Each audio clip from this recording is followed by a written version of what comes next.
Hello. Hey,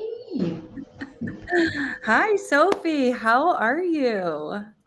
I am good. Thank you so much. How are you? Oh, I am great in bright and sunny Dallas.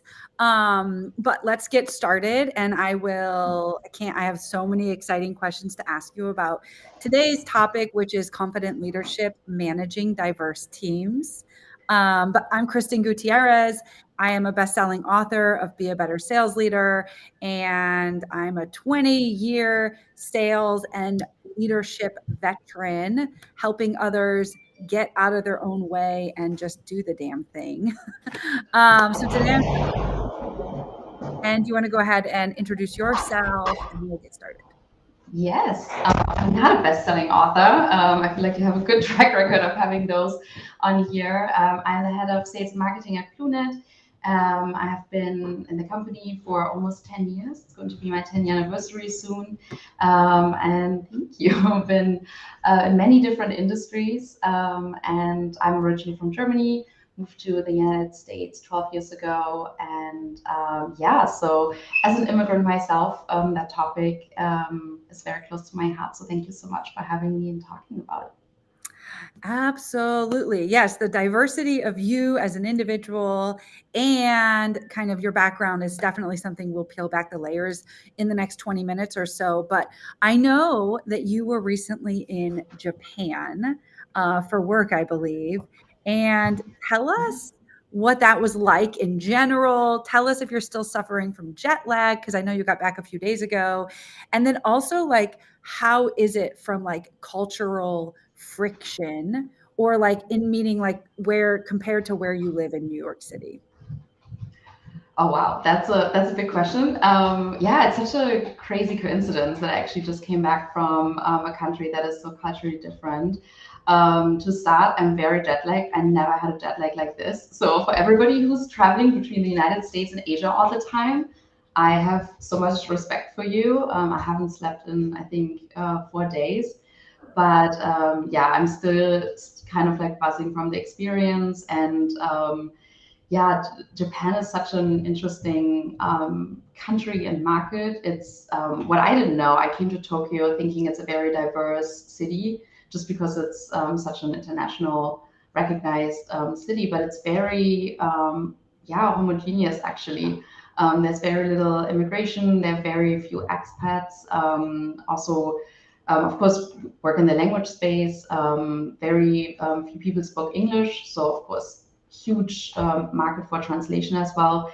And I realized that being in a country that is not very diverse, it's very smooth, everybody's very polite, everybody's very similar, which yeah causes I think less friction, especially the first days. I was just so impressed how smooth everything was going from the train to your dining experience, just being on the street, like Shibuya crossing where so many people are crossing at the same time. Like if you cross an avenue in New York, it's more stressful than doing that with 100 people.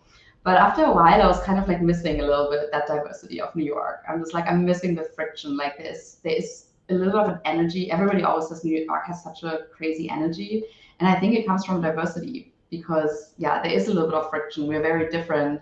So yeah, I started missing that, and when I came back, I was just like, oh yeah, this is this is where the magic happens. Well, personally, I've never been specifically to Japan. And it's been years now since I've traveled to Asia. So thank you for sharing the fact that you are jet lagged. You look amazing. Hopefully, it'll only be a few more days from now. And yeah, the cultural diversity or lack thereof, that's just really something interesting given the timeliness of this, interview or session that we're having, this discussion. So I wanted to make sure we kind of brought that to the front. But before we dive in more, building diverse teams, it can mean a lot of things, and even, visiting cultures or visiting other countries. So let's set the stage to what diversity means for the purposes of this session. Go ahead and give me like your thoughts on diversity, and then I'll weigh in just so that we have a foundation. Yeah, I love that. I mean, I have to admit, being a woman in tech, and generally like being a woman in business, for me, my diversity lens was very, very much shaped around that. So I always saw like, oh, there are not enough women in this space. So I was very focused on that. But then thankfully now working with people from all over, I realized there's so much more to diversity. Of course, there's racial diversity, there's like nationalities, but there's also age, there's like the neurodiversity as well. Like some people just function differently. There are people who cannot start working at 8 a.m. and other people, as super early birds. Like there's so many different ways of being diverse. People are introverted or extroverted. I'm super extrovert. Like I think I only get energy from being around other people. So learning that other people cannot be on the same pace that I am socially also really helps. And yeah, so those I think are very important for me. Um, am I missing any? Well, I don't I know. mean, I mean, I probably think it's missing a lot. yeah, but it's really fascinating, right? It's a little bit about female versus non-female. It's a little bit about the age difference. It's a little bit about like the background of where people come from. It's a little bit about the industries or the jobs people held previous to the job that they might be holding now. I think you touched on a lot of it, right? The extrovert, sales, oh, we're all extroverted. I like to say I'm an introverted extrovert. Like, so I can be fully on, and people who know me, like I'm on, but then I need my downtime. And I was just telling somebody because of the hotel I'm in, like they gave me this beautiful upgrade and I'm here for several nights. And I have a lot of in-person events to do in Dallas while I'm here. And so that's a great balance for me is I can go and give my energy, right? And then I can come back here and I feel like I'm in a retreat. I can really relax.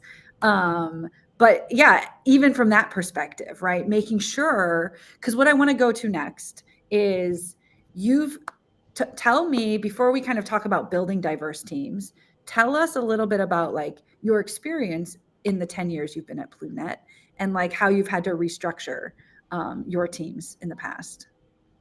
Yes. Yeah. When I restructured, the team was not very diverse, to be honest. I didn't really realize that until after the restructuring.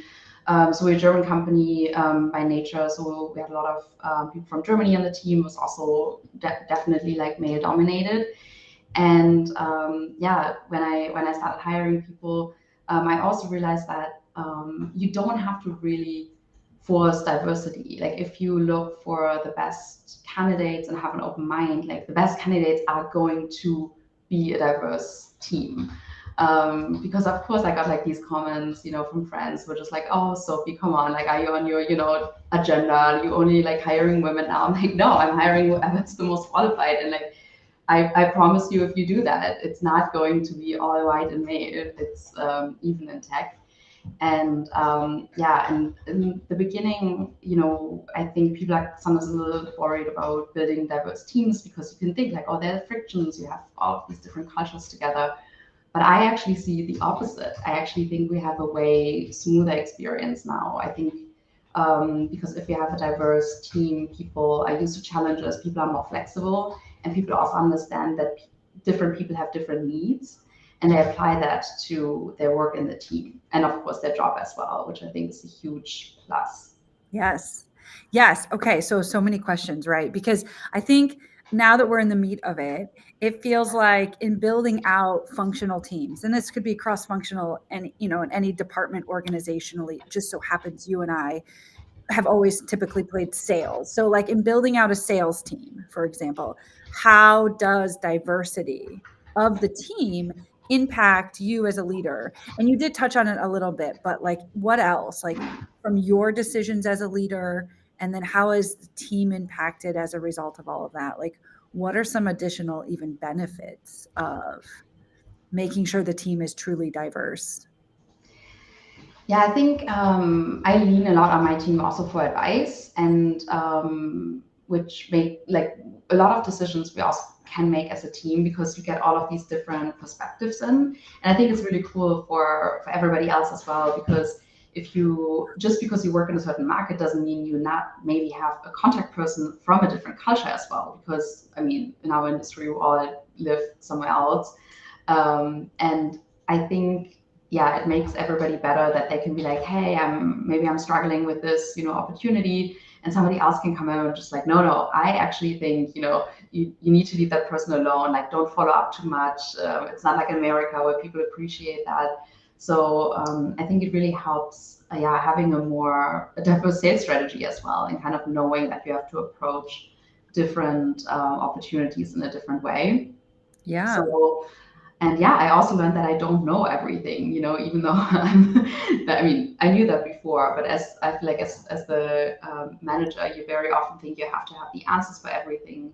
But if you work with a lot of like a diverse team with also different ages where people have more experience, in some ways as well, yeah, you kind of learn that you can just ask sometimes and get like different opinions, and then you get usually to a great result.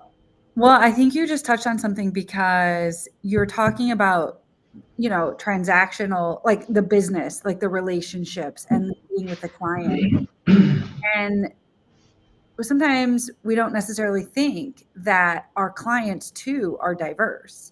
Even if we're calling on the same like for like type client, at the end of the day, those teams are all made up of very diverse personalities and cultures. So you as an individual, as we talked about previous, like, remind us again in your answer, like you're from Germany and you've lived in the States X number of years. So like that helps to influence your opinion for better or for worse on like, oh, can you give us an example, let's say, of like a time where maybe you were meeting with a client and you recognize that maybe it wasn't them being rude or standoffish. Maybe that was actually part of, that was their culture.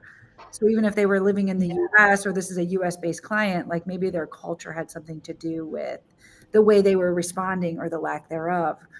Is there any examples you have from your team engagements? I can think of many. I can think of a very bad example where we really messed up, and then I can also think of a good one. I actually had one. Let's start with a good one, and then let's dive into my failures. I recently had somebody working on an opportunity in the US, and usually the US is very good at communicating. So the prospect just we didn't hear from them at all. They didn't want any meetings. They were testing, didn't have any questions. And our Japanese sales consultant, she was saying like, oh, are they Japanese? Because that's how Japanese people are. They just figure it out on their own. They want to study on their own time. Like they don't need meetings. They will look through all the data you send. And of course, that was exactly what happened. And everything went beautifully, and they just needed their time. And that also made us realize that people are different. So we need to give people the options to be like, hey, do you want a meeting and a check in with us every day while you're testing? Or do you want material that doesn't just apply to Japanese people? There are also Americans who maybe want to study on their own and not like hear their salesperson call. And other people, if you don't reach out, they think you're not interested. So Yeah. that was a good one. Yeah. That before you go to the bad, I mean, I think it's just so interesting because in sales, right, it really isn't about us anyway. And Yes. it is about the client. And so diverse or not, it's like, what does the individual need as the buyer from us, the seller, in order to feel like they're having their needs met? And we can't approach it all the same. Otherwise, we will miss out on opportunities because it's often the 1% shift in which that this client wanted hyper engagement or this client wanted to be left alone, right? And that could Yeah. make or break the difference between annoying them Yeah. or not following up enough. Yeah. So just asking that is really what helps keep you and a sales team in line with the expectations. So I love that. Thank you for sharing that as your Yeah. Of winning course. example. Okay, I will give you the bad one. And I should have known better because I'm originally from Germany.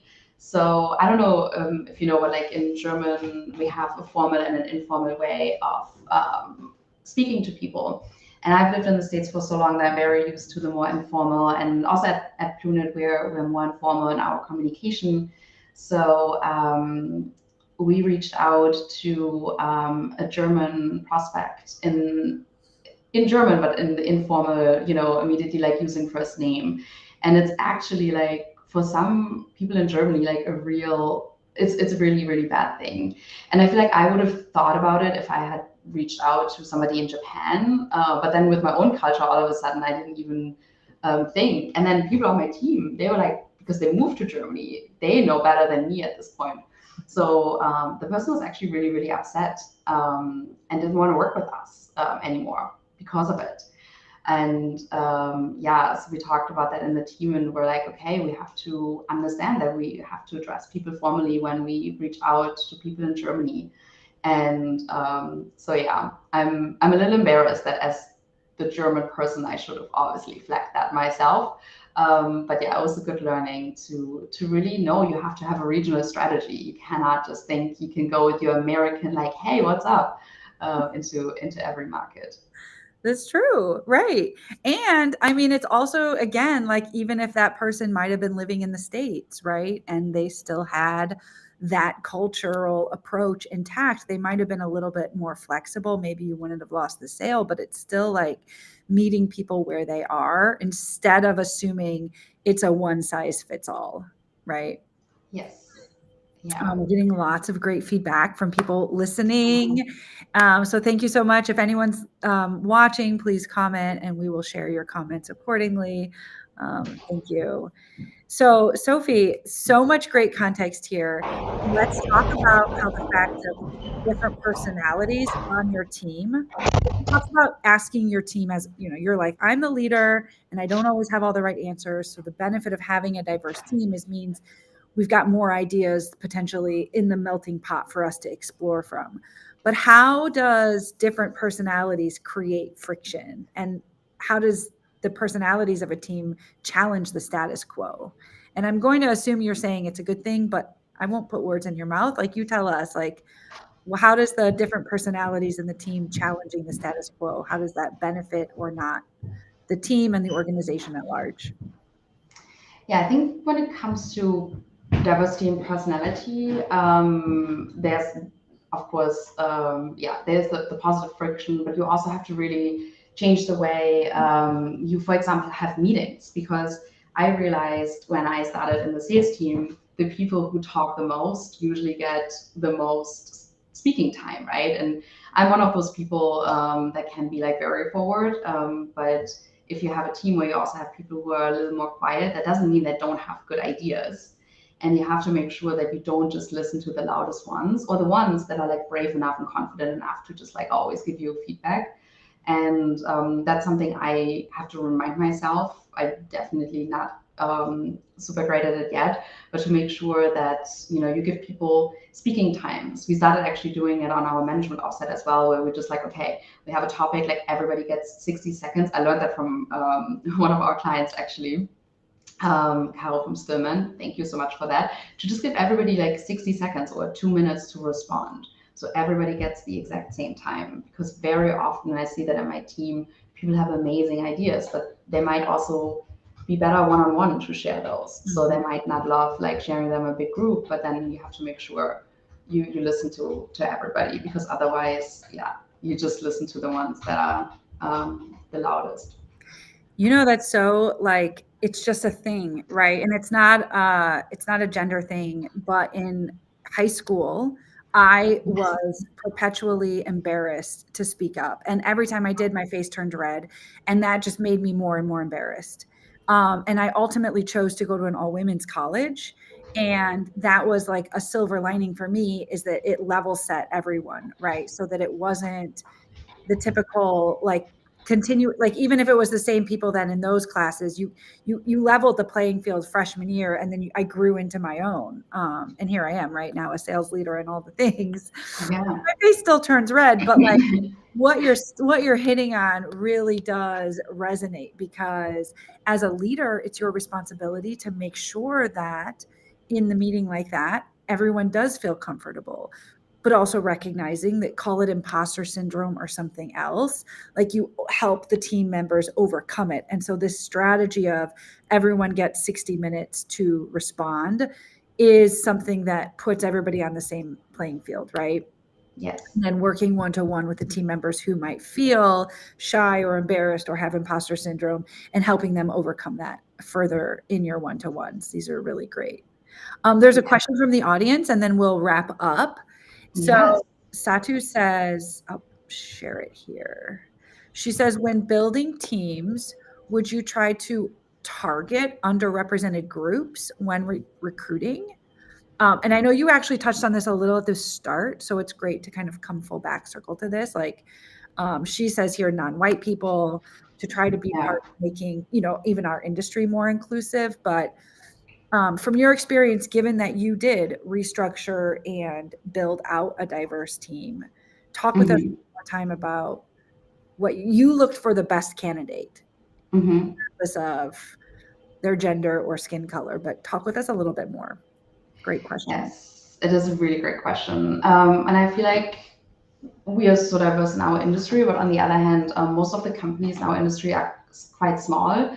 So it's very hard to do to have like that amount of applicants where you can really make the selection in a way that it matters. Like when I think of like a Google, they have way bigger of a responsibility than like a small MSP that has maybe 3 people applying for a job.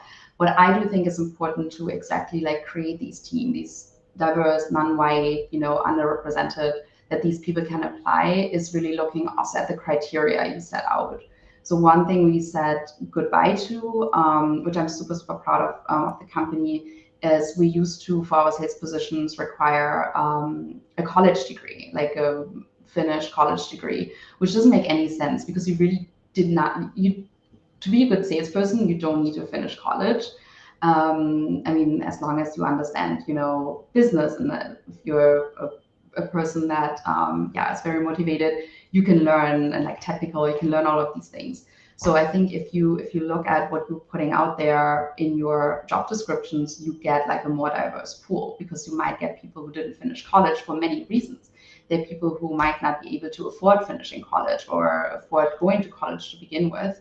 So I think that's a really, really good tool to target these underrepresented groups, and really thinking about like, what do I put on there? I know there are companies who literally say like, we only hire Ivy League people. And I'm like, great. Awesome way of getting a diverse workforce. So yeah, so this is what I definitely try to do to make sure the job descriptions don't, What a zinger at the last end of this, because I have 2 small children and I hope they go to college for the experience of it. But I'm 100% in agreement that and it's statistically proven, right? Some of the brightest minds that we have went to Ivy League or didn't go at all. So it isn't necessarily an indicator, but to call out the fact that you've removed it from the job description is something I think it's like an actionable strategy for a lot of people watching to take back to their teams and for their roles. Is it really a requirement? And to challenge the status quo with their leaders and their HR representatives to say these roles don't need that, or what other candidates, we can make the decision once we have candidates, but by eliminating that as a requirement, are we actually opening up the pool greater? That's fascinating to me. Yeah. It's also when you say it sounds even better. When you say it sounds even better. Thank you for summarizing it in such a good way. Yeah, but it is a little controversial, but it goes both ways, right? Like narrowing it even further to say you have to come from Ivy League, and or opening it up entirely to say it's not there. So not to put you on the spot, but any other tips as it relates to strategies for finding non-diverse candidates, maybe on the job description or in the interviewing processes? In the interviewing processes, what we also do, we try to have the team come in as well, so the decision is not just made by a few people, which I think really, really helps. And yeah, I feel like sometimes you also completely underestimate how good people are at choosing the right people for the team. They know the company as well. But another thing I really think people need to look at their management team and make sure they have a diverse management team, because it all starts from management. So if you have a very homogeneous management team where everybody is the same, it will be very hard to recruit people. And if you have a diverse leadership team, the diversity usually comes as like a side result. Like all of a sudden, you don't need to put all of these things in place anymore. So I think, it's always good to take a look in the management suite as a first step. I love that. I love that. And I hate now the sun coming in. Oops, I'm freezing. Okay. Oh no. Okay. So to wrap up, Sophie, thank you so much for sharing your ideas and having this conversation about confident leadership and building diverse teams. This is a great question. I'm going to start asking all of my future people who join me, but like, what is some advice you would give your younger self? Oh my God. I I know. was not prepared for that at all. I know. So fair, but yeah. I think I would probably, I would tell my younger self probably to take things a little less seriously and not worry too much. I was a very serious child, and I think I'm still like a very serious person. And the older I get, the more I'm just like, okay, it's all not, don't stress yourself too much. It's not good for you. So I feel like that's probably, the thing I would tell my younger self. That is it doesn't have to be some complex idea. That is just simple and straightforward. But I mean, speaking of cultures, like maybe it had a little bit to do with the culture and your upbringing, and now the fact that you've moved across continents and you have experience living somewhere else. But yeah, no, I too, I take myself too seriously. So that Yes. is great advice, even as an adult. True. I should probably give myself that advice as an adult as well. Yeah. Thank you for the question. Yeah, well, thank you so much for being with us. If you're not already connected to Sophie on LinkedIn, go ahead and find her, connect, and I will post the replay. Thank you so much. Thank you so much. It was great seeing you. Yeah, Bye, good luck with the everybody. jet lag. Thank you. Bye-bye.